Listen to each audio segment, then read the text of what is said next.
नहीं, सवाल जवाब में समझ जाएगा। रैपिड फायर लाने वाले हैं क्या? से आपकी जिंदगी का बहुत कीमती समय मैं ले रहा हूँ, सुनते रहिए ध्यान से। आप सर, क्या सर्जन सच में पत्थर दिल होते हैं, या घर जाकर अकेले में आपको कभी किसी मरीज की याद में रोते हुए भी महसूस हुआ है? ऐसा तो कई बार एहसास हुआ है। आप यूं हैं सर्जन पत्थर दिल कोई होते होंगे तो होते होंगे, लेकिन जब आपका जिंदगी का मकसद पैसा कमाना हो तो एक अलग बात। लेकिन अगर आपके अंदर इंसानियत बची हुई है तो आपको तो बहुत से लोगों का एहसास तो हो। ध्यान दिया ना दोस्तों, सर कई बार रोए हैं घर जाकर आपके लिए। जरूर कमेंट करना सर के लिए खूबसूरत सी बातों से कम रेड हार्ट दिल दे रहे हैं। कभी आपको लगा कि चमत्कार जैसी कोई चीज भी होती है? सच में चमत्कार पंडित जी क्या होती है और मौलवी साहब क्या होती है। सुनिएगा ध्यान से दोस्तों, मौलवी और पंडित जी के चक्कर में ना फंसना। डॉक्टर साहब आपको प्रूफ है, 35 साल का एक्सपीरियंस है और हजारों डॉक्टर से मिलकर ये इतनी बड़ी बात एक छोटी सी शब्दों में बोला जा रहा है। तो चलिए आगे बढ़ते हैं। क्या आज भी कभी घबराहट होती है? हाँ, क्यों नहीं। जब आप कोई टिपिकल किस्म का काम जो कि रोज नहीं हो रहा है उसको करने पर थोड़ा अंकुश तो लगता है, थोड़ा फील तो होता है कि क्या करें, अगर ये गड़बड़ाए तो क्या करा जाए। लेकिन मैं बार बार बोलता हूँ, वो डॉक्टर जो औजार से बहुत परिपूर्ण है उसके पास एक बहुत बड़ी मदद। अल्लाह ने भी कहा कि इस जमाने में तुम अगर अपने पास सलाहियत रखते हो तो टेक्नोलॉजी के साथ औजार भी रखो। आप उस नौवे को क्या बोलेंगे जिसके पास कैंची अच्छी नहीं हो, है कि नहीं। तो हम लोग जो यहाँ पर हैं बहुत ज्यादा वेल इक्विप्ड, बहुत ज्यादा, माने आप तसव्वुर नहीं कर सकते कितना ज्यादा इक्विप्ड। इसीलिए बड़ी बड़ी सर्जरी को करने में हम लोगों को बहुत दुश्वारी नहीं होती है।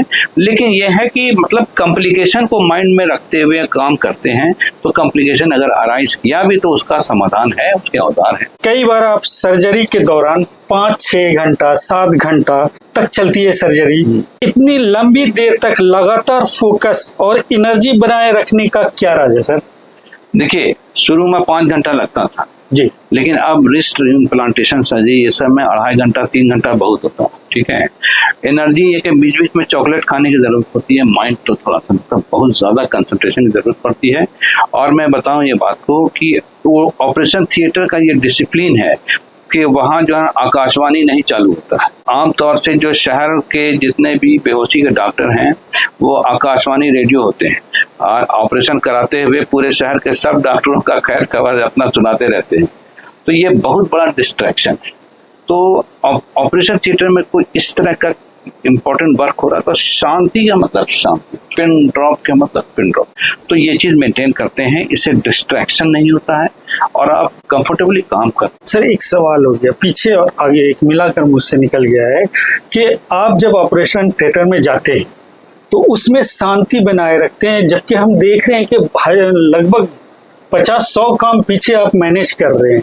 तो इस चीज को ऑपरेशन थिएटर में तो नहीं लेके जाते होंगे, तो कैसे मैनेज करते हैं ये? देखिए एक बात बताएं, जब इंसान के सर पर भार पड़ता है तो वो अपने आप को मैनेज करने लायक बना देता। आप शादी करिएगा ही नहीं और बोलिएगा कि आप दूसरे को बोलिएगा देखो अपनी बीवी को ऐसे रखना है, तो आदमी क्या बोलेगा, है ना। तो जब शादी हम करते हैं तो बीवी को रखना, बच्चे को रखना, माँ बाप से रिलेशनशिप को बना, हर चीज हम सीख जाते, समझिए बात को। इसी तरह से जिम्मेवारी 75 तरह की जिम्मेवारी हमारे सर पर है, तो आस्ते आस्ते कर करके हम सीख गए हैं कैसे करना है, how I have to live with all those things. Sir अभी तक आप 5-7 क्वेश्चन पूछ लिया, हर बार आप यही बोलेंगे दूसरा सवाल है, दूसरा बताइए तो एक और बात है भाई। सर आदत से कोई ऐसा केस जो आपको एकदम अंदर तक झकझोर दिया है, आपके जिंदगी का सबसे चुनौतीपूर्ण केस रहा? हाँ, ये मेडिकल कॉलेज की बात है। कुछ दिन पहले के मरीज को जांग में गोली लग गई थी, जांग में, ठीक है, गोली लग गई थी और वो मरीज मेरे वार्ड में था, उसको ब्लीडिंग हो रहा था। मुझे याद है पैकिंग कर दिया था और उस समय हम वैस्कुलर सर्जन के पास गए थे कि इसको रिपेयर कर दिया। वैस्कुलर साहब कोई प्रसाद साहब थे, वो बेचारे नाटे से थे, वो बार बार आते थे पैकिंग करके चले जाए, फिर पैकिंग करके चले जाए, ठीक है। ये वो करते करते मरीज अल्टीमेटली ब्लीडिंग करते करते मरिए गया। तो मैं मजबूर होकर के, मुझे बहुत फीलिंग होता कि ये सर्जरी मुझे आनी चाहिए थी और हम प्रसाद साहब से जाके मैंने पूछा था कि डॉक्टर साहब अगर आपका बेटा होता तब आप क्या करते। मुझे आज भी वो दिन याद है। कि वो चुप हो गए, बोले कि बेटा यहाँ पर वो औजार नहीं है, हमको सरकार ने अपॉइंट ज़रूर कर दिया है लेकिन मेरे लिए उस हिसाब का सहूलत नहीं दी गया। पर उनका अपना बोलने का ये था, सरकार ने हर चीज़ दिया था, आप करना नहीं चाहते होंगे या क्या करना चाहते हैं अलग बात है। आज तक तो हम खुद को सर्जरी करते हुए नहीं देखा था, लेकिन मेरे कहने का मतलब वो मेरे लिए बहुत की पॉइंट था जब मैं वैस्कुलर सर्जरी की तरफ अपना डायरेक्शन मोड़ा। ये अगर नहीं सीखे तो मैं इसके लिए मैंने 8-10 साल तक बड़ी मेहनत की, कितने NGOs के साथ काम किया, बहुत सारी चीज़ मैंने की। तो ये चीज़ मैं इसलिए बोल रहा हूँ कि ये एक मेरे लिए टर्निंग पॉइंट था। सर रैपिड फायर एक दो चीज से तो हम जैकेट पहन लेते हैं, नहीं सवाल जवाब में समझ जाएगा। रैपिड फायर गोली चलाने वाले हैं क्या? सर बहुत खुश मिजाज है दोस्तों, आप बेझिझक कोई भी दुनिया की प्रॉब्लम है, क्योंकि इनका एक और वीडियो में शेयर करूंगा जिसमें आपके लिए बहुत बड़ी सोच और हर प्रॉब्लम जो डॉक्टर से रिलेटेड है, पंडित जी से नहीं मौलवी साहब से नहीं, उससे भी है, वो भी दिखाऊंगा। तो चदार सवाल जवाब होता है और सर कितना खुश मिजाज से आपको सुना रहे हैं अपनी बातें। बहुत कीमती समय, आप लोग तो जानते ही इतने बिजी आदमी इतनी देर तक आप तक बात पहुंचाने के लिए रुके हुए हैं। तो सर अब माहौल को थोड़ा हल्का करते हैं, बहुत टफ माहौल चला है, हालांकि आप बहुत खुश मिजाजी के साथ बातों को रखा है हमारे दर्शकों के सामने। डॉक्टरों का हैंड राइटिंग इतना खराब क्यों होती है सर? इसकी वजह यह है कि देखिए हर चीज का एक स्पीड होता है कि जल्दी लिखना है तो आपको शॉर्ट हैंड जानना पड़ेगा, है ना। तो डॉक्टर बेचारा शॉर्ट हैंड तो जानता है नहीं, अब तो बेचारा क्या करेगा, वो ऐसा लिखता है कि उसका कंपाउंडर ही समझ सके या उसका दवाई का दुकान ही समझ सके, बाकी को समझने की जरूरत नहीं है। मतलब टाइम सेविंग के वजह से इस तरीके से घिसते हैं दोस्तों। ऐसा नहीं है कि वो जानबूझ के कि दूसरा लोग कहते हैं कि दूसरा मेडिकल वाला नहीं समझ सके इसलिए डॉक्टर साहब अपने मेडिकल स्टाफ के समझने वाले बात, ऐसी तो बात नहीं है दोस्तों। चलिए दूसरा रैपिड फायर में सर, सर्जरी से पहले आपका गो टू मील खाना क्या होता है? जो अच्छे से अच्छा खाना मिल सकता है वो खाएंगे, जो लंबे समय तक एनर्जी दे सके। नहीं, मैं देखिए एक बात ये है, चावल वाल खाने के बाद मैं यूजुअली एक दिन में नैप लेना चाहिए हमको। मैं बार बार बोल रहा हूँ, एक चीज को लोग बहुत मिले, जो अगर आप बहुत कीन सर्जरी करना चाह रहे हैं, बहुत इंपॉर्टेंट सर्जरी करना है, तो साउथ इंडिया डेवलप इसी वजह से किया कि वो अपनी सर्जरी को और अपने प्रैक्टिस को बॉग डाउन नहीं कराया। यानी मेरे पास 50 मरीज है, कोई टांग, कोई हाथ, कोई ये वो, नाको दम करके अब आप हमसे कोई बड़ी इंपॉर्टेंट सर्जरी कराने जाएंगे तो बट नेचुरल कि हम माइंड से, दिमाग से, मेंटली हम एग्जॉस्ट हो गए। साउथ इंडिया जो आगे बढ़ा वो इसीलिए कि वो मरीजों से बॉग डाउन नहीं रहा, एग्जॉस्टेड नहीं रहा। इसीलिए सर्जरी की जो टेक्नोलॉजी है, सर्जरी का जो उसका आउटपुट है उनका बहुत अच्छा था। मैं भी तो वहीं से सीख गया हूँ, मैं उनका देखता हूँ, कभी उनको हम लोग की तरह या पागल की तरह देख रहे हैं भाई साहब नहीं वो ठीक है, कहीं ना कहीं आप उसको रेस्ट तो दीजिएगा, सुकून तो दीजिएगा, तब ना वो आगे बढ़ेगा भाई। यहाँ पर तो सब धान वाइस प्रेसिडेंट, पेट में दर्द भी चला रहा, सर में दर्द वो भी चला रहा, ठेवने में दर्द, पीठ कमर में दर्द, और किसी को वो पाइल्स वाला है वो भी चला रहा। भाई मेरे क्या तरीका। सर आप MS ऑर्थो माइक्रो सर्जरी कहाँ से की? देखिए हमने MS ऑर्थो पटना से किया और हमने जो फेलोशिप लिया है वो जापान की हिरोशिमा यूनिवर्सिटी से किया। ठीक है, ये एक NGO थी जो बुद्धिस्ट सर्किल में काम कर रही थी, मुझे उसके साथ एसोसिएट होना पड़ा, परसों रहा।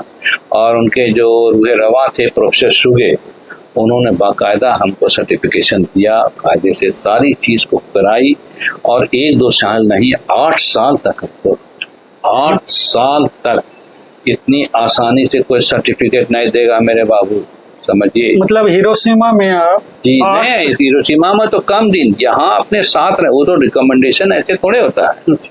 वो तो जब तक आपको अपने लेवल पर समझ नहीं लेगा तब तक आपको रिकमेंडेशन थोड़े देगा।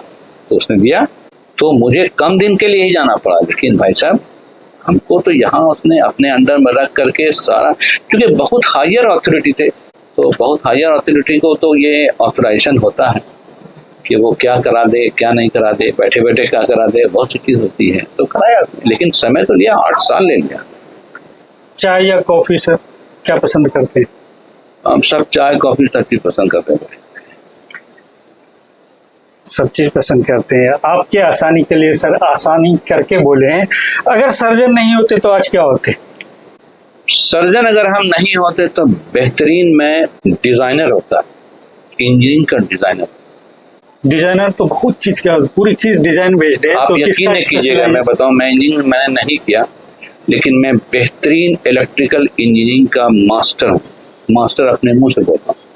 मैकेनिकल इंजीनियरिंग तो मुझसे सीखी है, मैंने अपने हार्डवेयर इंजीनियरिंग डिपार्टमेंट में लेथ मशीन से लेकर सब चीज रखा, ठीक है।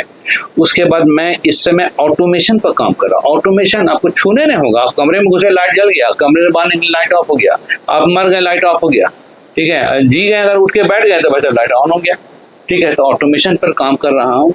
और एक और चीज भी है, फोटोग्राफी मेरा शौक नहीं है, मेरी मजबूरी है कि डॉक्यूमेंटेशन तो आपको बनाना नहीं होगा, बनाइएगा, ठीक है। क्योंकि मैकेनिकल इंजीनियरिंग, इलेक्ट्रिकल इंजीनियरिंग के फील्ड में मैं इस महारत हासिल किया हूँ। इलेक्ट्रॉनिक्स में कदरे अच्छा हम नॉलेज रखते हैं, तो मेडिकल गैजेट को मैं उसी नुक्ते नज़र से देखता हूँ। बहुत कम डॉक्टर हैं जो जिसको मैकेनिकल या इलेक्ट्रिकल या किसी और चीज़ का नैक हो। तो मैं कितना इंस्ट्रूमेंट डिवाइस कर लिया हूँ, बहुत सारी चीज़ कर लिया हूँ, इसका ये एडवांटेज है।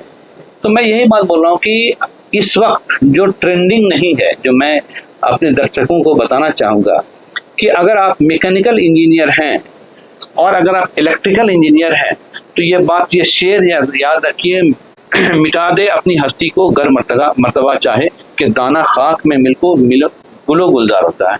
अगर आप इंजीनियर हैं और यू वांट टू एक्सेल, आप सर्जन के साथ कंपाउंडर बन करके काम कीजिए। और अगर आप इलेक्ट्रिकल इंजीनियर हैं तो आप सर्जन के साथ मिलकर काम कीजिए। तो एक सर्जन के साथ एक इलेक्ट्रिकल या मैकेनिकल इंजीनियर असिस्टेंट बन के काम करेगा तो दोनों मिलकर बहुत कुछ निकाल देगा।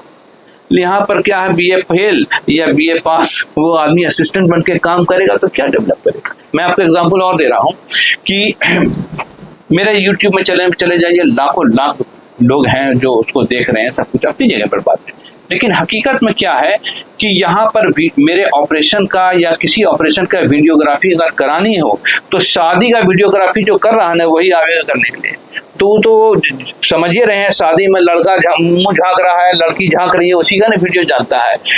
डेडिकेटेड फॉर मेडिकल फील्ड एक भी वीडियोग्राफर है नहीं है।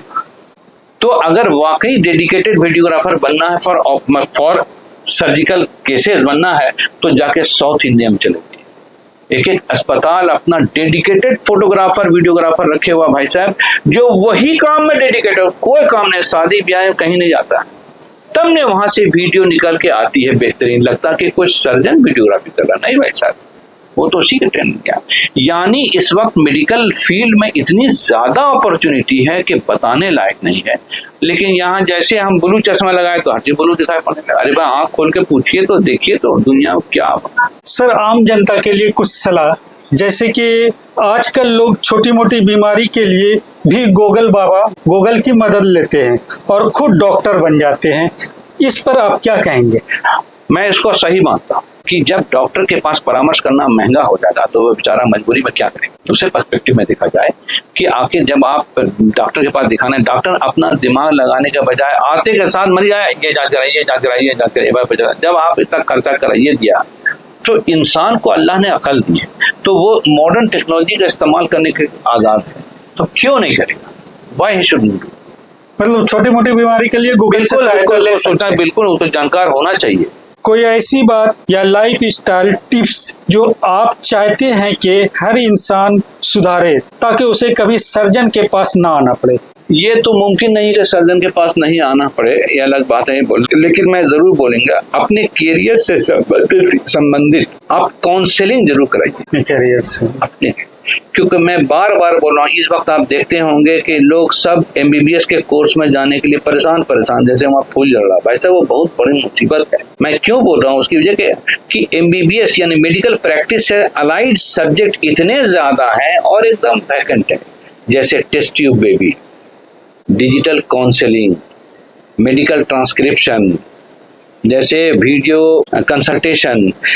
सर, जो स्टूडेंट आज मेडिकल या सर्जरी के क्षेत्र में आना चाहते हैं उनके लिए आपका क्या संदेश है?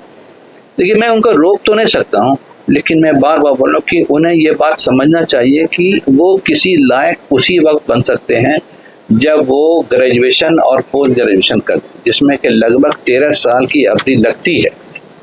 तो 13 साल तक बिना कमाए हुए भाई साहब आप अगर सस्टेन कर सकते हैं तो बहुत अच्छी बात। नहीं तो इस वक्त ओवम पिकअप करने वाला, IVF का, टेस्ट ट्यूब बेबी का ओवम पिकअप करने वाला आदमी एक अच्छे सर्जन से ज्यादा कमाता है। मतलब 12 करिए और IVF कर लीजिए, कितने साल का होता है? 2-2.5 साल का कोर्स है, उसमें आप कीजिए। और आप इस जमाने में जो असिस्टेड रिप्रोडक्शन का इतना बड़ा अपॉर्चुनिटी है, तो आप क्यों नहीं कीजिएगा। तो हमें यहाँ कोई काउंसलिंग करने वाला है ये नहीं है। तो हम सब लोग जा रहा है, पीओ बैंक का पीओ होता है, सब बैंक का पीओ होता है, इंजीनियर तो मतलब हर कोई इंजीनियर है, डॉक्टर तो हर कोई डॉक्टर, अंधे की तरह तक। तो ये कंडीशन क्या है कि अल्टीमेटली हमको एक ऐसी जगह पर ला करके, पड़ाव पर ला कर दे रहा है, उसके बाद हम सिवाय पछताने का और कुछ नहीं करेंगे। मतलब जो बच्चे मेडिकल का एग्जाम नीट वगैरह का दे रहे हैं, डॉक्टर बनना चाहते हैं, तो ध्यान से सुनिए, अगर नहीं डॉक्टर बन पाए, डॉक्टर बनने का 2 ही लगता है मुझे। एक तो हर स्टूडेंट को लगता है कि बहुत कमाएंगे, नहीं, सिक्योर्ड है, सिक्योरिटी दिखाई पड़ती है। इंसान जब इनसिक्योर रहता है तो नहीं सिक्योरिटी की तरह। आदमी सरकारी नौकरी क्यों करना चाहता है? इसके लिए बहुत सिक्योर्ड है। सरकार पैसा नहीं भी देगी तब भी कल को तो देने पड़ेगा, क्योंकि सरकारी जॉब है। प्राइवेट में सिक्योरिटी नहीं है, ठीक है। इसीलिए सरकारी, अगर आपका सरकारी नौकरी हो जाएगा तो आप ये कुंवारे घूमिएगा। फौरन परेशान है, लड़की वाला पीछे बेचारा गिरता रहेगा, ठीक है। सर कोई ऐसा वाक्य जब कोई बहुत गरीब माँ या पिता अपने बच्चे को आपके पास लाया हो, जिसके पास इलाज के लिए पैसे ना हो, उस वक्त एक सर्जन का फर्ज और एक इंसान की लाचारी आप में कैसे टकराती है? आपने उस समय क्या किया था? पहले तो सबसे पहले मैं बोलूंगा कि जो सर्जन रफ़ाए आम करने के लिए खड़ा हो, उसकी नियत हो, तो पहले वो बंदूक में गोली डाल देगा अच्छे से। कहने का मतलब वो पहले मजबूत हो जाए। इसलिए कि गरीब का दिमाग जो है ना, गरीब की तरह होता है। अगर आपने उसकी मदद कर दी, अच्छा हुआ तो कोई बात नहीं, बाबा डॉक्टर साहब आप तो भगवान है। और अगर कुछ खो गया आपको, तो डॉक्टर साहब हमारा भगवान से आगे माँ ये तो मारी दिल का है, अब 50 लाख लावा डॉक्टर साहब। समझिए, ये दोधारी तलवार है, ठीक है। नेकी कर जूता खा, मतलब नेकी कर, चलो कोई बात नहीं, आ कुछ गड़बड़ हुआ तो आपको क्रेडिट नहीं, डिस्क्रेडिट देने में पूरा समाज साथ हो जाएगा और उसका कोई अप्रिशिएशन नहीं मिलेगा। इसलिए मैं बोल रहा हूँ कि अगर नेकी करने जा रहे हैं तो आप पहले मजबूत रहिए कि अगर कुछ गड़बड़ हुआ तो हम कुचलने के लायक भी हो। क्योंकि गरीब का मानसिकता जो है ना भाई साहब, बड़ा डेंजरस है, याद रखिएगा। वो पलटने में देने रहते हैं, बहुत दिन झेल चुके।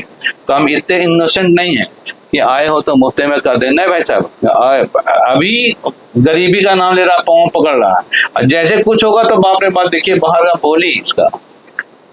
सर सच में वो आपको लग रहा है कि वो गरीबी है, बहुत परेशान है, हालांकि जो डॉक्यूमेंटेशन आपको करवाना है पहले करवा लीजिए। वो सब बात सही है, मदद तो करते ही हैं ज़कात के पैसे से, खराब के पैसे से। हाथ की कला है, हाथ की कला में आपके पास बहुत गुंजाइश रहती है, आप उस गुंजाइश का इस्तेमाल कीजिए। आपको कौन रुकेगा? अल्लाह ताला उसका अजर देगा, आखिरत में देगा। ये इंसान के ध्यान में रहे। और अपनी फजूल खर्ची को बचा करके आपने कुछ पैसा अगर जमा कर दिया है तो सर्जन को ये बड़ी अपॉर्चुनिटी, हमको लगता है कि मैंने सर्जन के पास इतनी गुंजाइश है कि वो अपने हर गुनाह को अल्लाह के सामने माफ करवा सकता है, इतनी गुंजाइश, बशर्ते कि वो उस नियत से। सर वो कौन सी दुआ या थैंक्स नोट जिसे आपने आज भी संभाल कर रखा है और जब आप बहुत निराश होते हैं तो उसे देखकर आपको लगता है कि हाँ, मेरा डॉक्टर बनना सफल कामयाब हो रहा है? देखिए, एक बात है, 2 चीज को तो मैंने अपनी जिंदगी में बड़ा मैंने फील किया है। एक तो कि सदका खैरात की बड़ी ताकत है, एक चीज, और मैंने ये बात दिल से जो दुआ निकलती है उसके बड़े असरात, ये तो मैंने देखा। अब इससे ज़्यादा आगे मैं क्या बोलूं, क्योंकि ये तो है जो आदमी दिल से अल्लाह को याद करता है, मानता है, तो अल्लाह ताला उसको देता है। और मैंने कई जगह ऐसे देखा, खुद मेरे अपनी ज़िंदगी में ऐसा हुआ। मुझे खुद कोरोना हुआ, मैं सांस ही नहीं ले सकता था, कैसे काटा और कैसे बच के निकल गया, हमको तभी यकीन नहीं आता कि हम जिंदा हैं। समझिए बात को। तो ये सब चीज़ ऐसी है जो मैंने फील करने की है। क्या बस 1 मिनट और क्या सर, आज के दौर में जब कई बार डॉक्टरों और मरीजों के बीच भरोसा की कमी दिखती है, आप समाज को क्या संदेश देंगे जो इस बेहद पवित्र लेकिन कठिन पेशे में आना चाहते हैं? देखिए भाई, ताली दोनों हाथ से, रेसिप्रोकेशन भी बहुत इम्पोर्टेंट है। आपको मैं एग्जांपल दूं कि हमने यूट्यूब चैनल बनाया है, उसमें वीडियो अपलोड करते हैं, तो तारीफ करने वाले, लाइक करने वाले, कमेंट करने वाले बहुत कम लोग। तो पेशेंट जगत जो है वो भी ये समझे कि डॉक्टर ने भी इतनी मेहनत से कोई काम किया है, उसके अप्रिसिएशन भी जरूरी है। वो चाहे अप्रिसिएशन के लिए अपने हाथ का बना हुआ तो पुआ भी ले आएगा ना, तो उसका बड़ा वैल्यू। लेकिन ये चीज खत्म हो गई और डॉक्टर भी आस्ते आस्ते बहुत प्रोफेशनल बनने लगे, इसलिए कि ये मटेरियलिस्टिक दुनिया में लोगों को लगता है कि हमारी जिंदगी का सबसे बड़ा सिक्योरिटी पैसा है, चाहे जायज हो ना जायज हो, जिस तरह से भी हो तो हम कमाना। तो देखिए परेशानी दोनों तरफ की, एक तरफ डॉक्टरों को भी बहुत कंपल्सन है और एक तरफ मरीजों का व्यवहार भी कुछ ऐसा है जो पहले से कम अप्रिशिएटिव दिखाई पड़ता है। मैं तो 30 साल से प्रैक्टिस कर रहा हूँ, पहले तो मुर्गी ले आता था, मुर्गी की क्या औकात, लेकिन दिल से कितना मानता ले। आज तो देखते हैं तो कहते हैं बार बार कहा कि दही लेते आओ, 10 लेते आ, देखिए तो कैसा दही, खट्टा दही लेके चला गया, बहुत कहने पर एक दवाई मांगा कि जगह लगे हो तो डिब्बा लेके चला गया, सही तो भी खाली है, इसके अंदर निकला हुआ है। तो कहने का मतलब ये दिल के अंदर वो सब चीज नहीं है। दोस्तों आपने यहाँ तक सुना, बहुत बहुत शुक्रिया डॉक्टर साहब को। फिर इंशाल्लाह फिर जरूर आपको एक अहम जिंदगी से रिलेटेड बात आप तक पहुंचाएंगे। फिर मिलते हैं नेक्स्ट वीडियो में। जय हिंद, जय बिहार।